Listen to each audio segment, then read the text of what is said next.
Hello, shout out sa lahat ng aking mga followers dyan. Ito na naman ako ngayon guys sa Bicol, sa Albay. Ito, panoorin nyo guys. Dito ako ngayon sa Albay.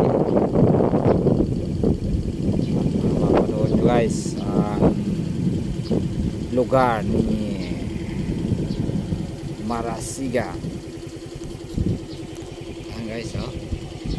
So dito ako nagpapahinga, medyo papunta ngayon ako guys sa aking bundok. Yan, grabe talaga ang lakas ng init. Yan ang view dito sa amin guys, sa lugar namin.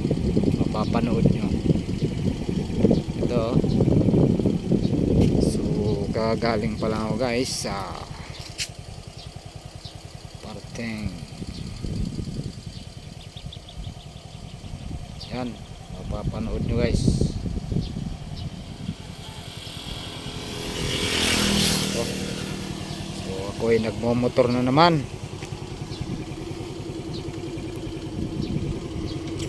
magmotor-motor pag may time.